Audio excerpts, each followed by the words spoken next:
C'est au cœur de ses nombreux ouvrages qu'Anne Villemain-Sichermann trouve une partie de son inspiration. Après une carrière de médecin gynécologue, cette passionnée d'histoire est bien décidée à occuper sa retraite par l'écriture d'une saga littéraire.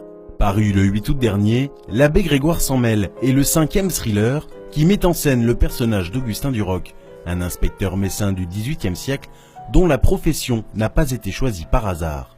J'ai choisi de camper un vétérinaire comme enquêteur, peut-être par fidélité familiale, parce que mon père était vétérinaire et il était le 3e d'une génération de vétérinaires. Et ça s'est arrêté à ma génération, nous étions 5 enfants et aucun de nous n'a repris le flambeau. Alors, en quelque sorte, pour le consoler, un jour je lui ai dit « Je vais te donner un successeur qui sera un successeur de fiction ». Puisant l'inspiration dans les documents manuscrits de son grand-père, Anne Villemain-Sichermann rend de cette façon hommage au métier qui aura rythmé la vie familiale durant 3 générations. Son personnage, Augustin Duroc, parcourt donc la ville de Metz dans les années 1700, le siècle de prédilection de l'auteur. Le XVIIIe siècle, c'est quand même une époque d'effervescence où on voit apparaître les idées nouvelles, les philosophes, l'encyclopédie de Diderot et d'Alembert de la première moitié du XVIIIe siècle. Et puis on sent, avec nos yeux d'aujourd'hui, on voit que le climat évolue. On voit ces disettes qui affament le peuple et qui sont propices aux révolutions. On voit qu'il y a quelque chose qui va se passer bientôt.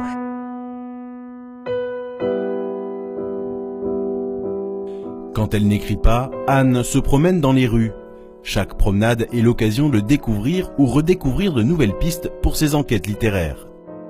Une rue, un bâtiment ou une place, chaque coin et recoin du centre-ville historique lui permet d'imaginer de nouvelles lignes pour ses personnages. Nous sommes devant l'hôtel de Heu et au XVIIIe siècle, à l'époque où se situe mon roman, l'abbé Grégoire, il donne rendez-vous à son ancien professeur, l'abbé Lamourette, puisque là, il avait passé ses 2 années de philosophie dans cet endroit.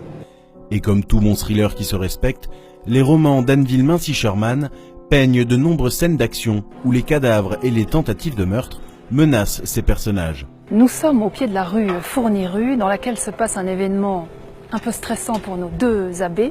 L'abbé Lamourette et l'abbé Grégoire descendent la rue en compagnie d'Augustin Duroc et à un moment ils entendent un fracas dans leur dos, une énorme barrique dévale la pente. Pourquoi? Peut-être pour les écraser, ils n'ont que le temps de se plaquer contre le mur et la barrique s'écrase sur la boutique d'un menuisier qui se trouve au coin de la rue. Déjà dans l'écriture du 6e tome des aventures de l'enquêteur Augustin Duroc, l'imagination d'Anne Villemain-Sichermann est toujours en ébullition. Et les rues qu'elle emprunte lors de ses longues promenades n'ont pas fini de nous dévoiler de nouvelles intrigues.